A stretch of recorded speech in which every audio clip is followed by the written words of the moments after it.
سب سے بڑھ کر بہترین مسجد کے خطیب امام حسین تھے۔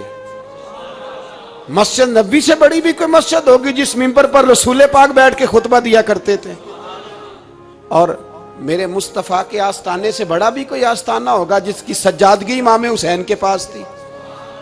کہتے ہیں ہمارا کیا تعلق، ہمیں کیا لگے، جو مرضی ہوتا پھرے۔ یہ سنو، سب سے پہلے پاکستان نہیں، سب سے پہلے رسول اللہ کا دین ہے۔ اصل میں جاگ ہی نہیں رہا، میں جاگتا ہی نہیں، اور مجھے یہ اندازہ ہی نہیں کہ لیبیا سارا کٹ گیا، مصر کے ٹکڑے ٹکڑے ہو گئے۔ مجھے پتہ ہی نہیں کہ شام، جس کے بارے میں میرے نبی پاک علیہ السلام نے فرمایا مکے اور مدینے کے بعد اللہ نے سب سے زیادہ برکتیں ملک شام میں رکھی ہیں، اور حضور نے فرمایا جس نے ہجرت کرنی ہو وہ شام جائے۔ اتنا اعلیٰ ملک سارا کٹ گیا، 4,000 ہزار لوگ ایک ایک دن میں قتل ہو گئے، پر میرا گھر اب آباد ہے نا، کوئی حرج نہیں، وہ کٹتے ہیں تو وہ دور ہیں، کٹتے رہیں۔ فلسطین میں ہمارے ہاں معراج کی محفلیں بڑی جم کے ہوتی ہیں، سارے لوگ پڑھتے ہیں سبحان الذی اسریٰ بعبدہ لیلا من المسجد الحرام الی المسجد الاقصی۔ انہیں پوچھو روز قرآن مجید میں مسجد اقصی کا نام لینے والوں، تو مسجد اقصی کہتے ہو تو تمہیں اللہ کتنی نیکیاں عطا کرتا ہے، بتاؤ تو صحیح مسجد اقصی کدھر ہے؟ اور اب تو میری طرح کے مولوی آدھی حدیث سناتے ہیں، کہتے ہیں مسجد نبی میں ایک نماز پڑھو تو 50,000 کا ثواب، حرم شریف میں پڑھو تو 1,00,000 کا ثواب۔ مولانا حدیث یہاں سے شروع نہیں ہوتی، کھولو تو صحیح کنز المعال، پڑھو مسند امام محمد بن حنبل، حدیث تو یہاں سے شروع ہوتی ہے۔ میرے نبی پاک نے فرمایا مسجد اقصی میں جس نے ایک نماز پڑھی 25,000 کا ثواب، اور میری مسجد میں جس نے ایک نماز پڑھی 50,000 کا ثواب، اور اللہ کے گھر بیت اللہ جس نے پڑھی 1,00,000 کا ثواب۔ مسجد اقصی کا تو ذکر ہی چھوڑ گیا ہے، کیوں؟ وہ مسجد جس کی طرف منہ کر کے 15 سال میرے نبی پاک نے نماز ادا کی، آج وہ مسجد یہودی کے قبضے میں ہے، کئی جمعے تالا رہتا ہے، وہاں نماز نہیں پڑھنے دی جاتی۔ مجھے کیا لگے اس بات سے، میری مسجد میں تھوڑی لگا ہوا ہے۔ ایسی ہوا چلی ہے کہ ہر شخص سوچتا ہے تمام شہر جلے بس ایک میرا گھر نہ جلے۔ بھائی یہ وہ دور ہے جس دور میں ذرا سی بھی کسی شخص کو تکلیف ہوتی ہے تو عالمی میڈیا پہ بات جاتی ہے، موبائل جیبوں میں فوراً تصویریں کیش ہوتی ہیں۔ میں اور آپ، ہمارا اس قوم سے تعلق ہے جس قوم کے بچے کٹ گئے، ذبح ہو گئے، عورتوں کے پستان کاٹ کے برما کے بدھوں نے ان کے کباب بنا کے کھا لیے، چھوٹے چھوٹے بچوں کی لاشیں انہوں نے لٹکا ڈالی۔ سب سے بڑھ کر بہترین مسجد کے خطیب امام حسین تھے۔ مسجد نبی سے بڑی بھی کوئی مسجد ہوگی جس ممبر پر رسول پاک بیٹھ کے خطبہ دیا کرتے تھے، اور میرے مصطفیٰ کے آستانے سے بڑا بھی کوئی آستانہ ہوگا جس کی سجادگی امام حسین کے پاس تھی۔ کہتے ہیں ہمارا کیا تعلق، ہمیں کیا لگے، جو مرضی ہوتا پھرے۔ امام علی مقام آرام سے مسجد نبی میں بیٹھے تھے، زمانہ پوری دنیا سے جاتا تھا، ہاتھ چومتا تھا، قدموں میں بیٹھتا تھا۔ اتنے بڑی عظمت والی بھی کوئی شخصیت ہوگی جس کے رگوں میں رسول اللہ کا خون دوڑتا ہے، جسے حضور اپنی زبان مبارک اس طرح وہ چوسا کرتے تھے جیسے عرب کے لوگ پیاس کے عالم میں کھجور چوسا کرتے تھے۔ اتنا بڑا بھی کچھ شخص تھا، لیکن جب دین پہ کڑا وقت آیا تو حسین نے مسجد کی خطابت نہیں بچائی، آستانہ نہیں بچایا۔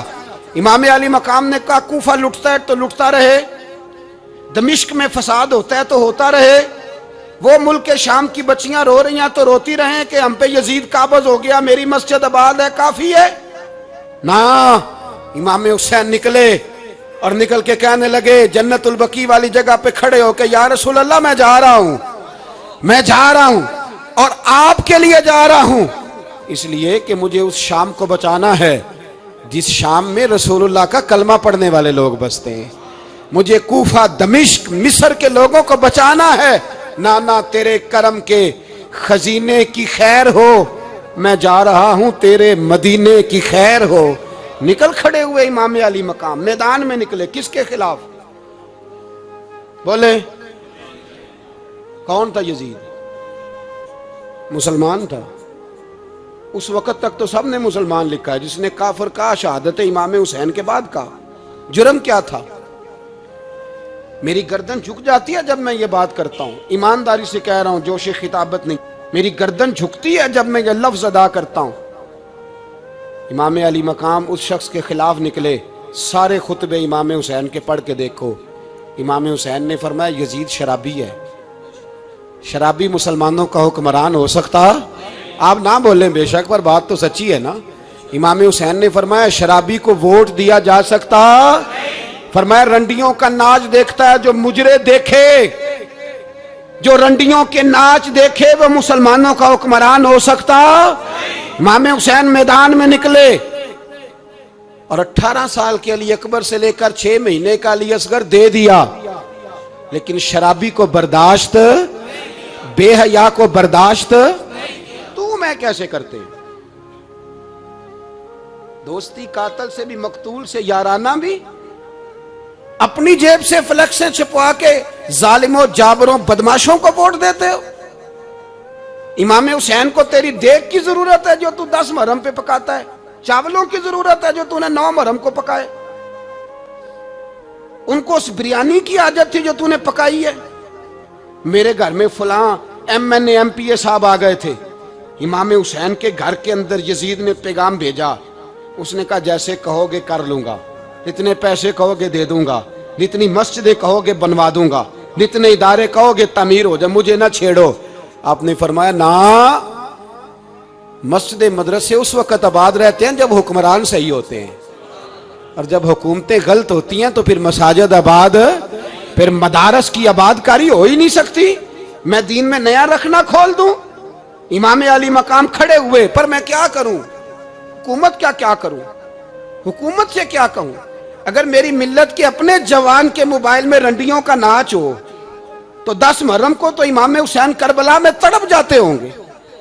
اگر 9-10 محرم کو جو نکلا امام علی مقام کی بات کرنے کے لیے، وہ نوجوان اگر سگریٹ کا، شراب کا، بدماشی کا عادی ہو تو حضرت علی اصغر کہیں گے نا میری قربانی کا کیا بنا؟ وہ تو نکلے تھے عریانی اور فحاشی کے خلاف، اور اگر ملت کا جوان روز چوک میں کھڑے ہو کے لڑکیوں کو تاڑتا ہو تو حضرت علی اکبر تو اپنی قبر میں روتے ہوں گے کہ یہ اس قوم کے لیے جان دے دی جو آج یزیدی طریقوں پہ عمل کر رہی ہے، جو ساری رات گند دیکھ کے سوتی ہے، جو ساری رات بے حیائی، فحاشی اور عریانی میں لگی رہتی ہے، ان لوگوں کے لیے جان دے دی۔ اتنا ظلم ان شہیدوں کے ساتھ، اور 10 محرم کو دیگ پکا کے کہتا ہے میں امام حسین کا ماننے والا ہوں، میں امام علی مقام سے پیار کرنے والا ہوں۔ نہ بھائی، نہ دو رنگی چھوڑ کے یک رنگ ہو جا، سراسر موم ہو جا یا سنگ ہو جا، امت مسلمہ کو بیدار ہونا پڑے گا۔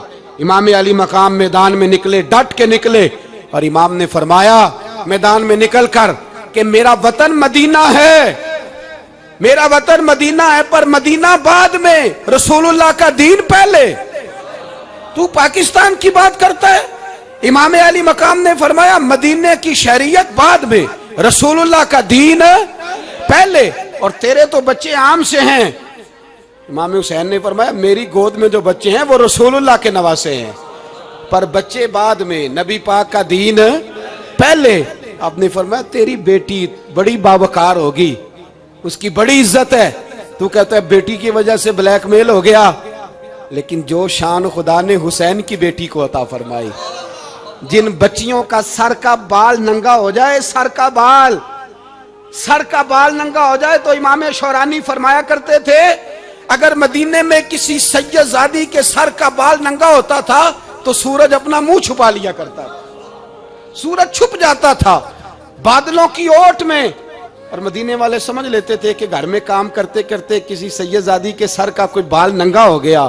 ان شہزادیوں کا اتنا وقار، پر امام علی مقام نے فرمایا بیٹیوں کی فکر بعد میں، رسول اللہ کا دین پہلے رسول اللہ کا دین۔ قوم مذہب سے ہے، مذہب جو نہیں تم بھی نہیں۔ یاد رکھ میرے بھائی، امام علی مقام رضی اللہ تعالیٰ عنہ نے میدان میں نکل کر پہلے مذہب کی بات کی، اور آج دین نبی دا وانگ یتیمہ رووے تے کرلاوے تے آکھے میں کتھوں لبا عمر بہادر، میں کتھوں لبا عمر بہادر جڑا مینوں سینے لاوے، معصوم بچے، معصوم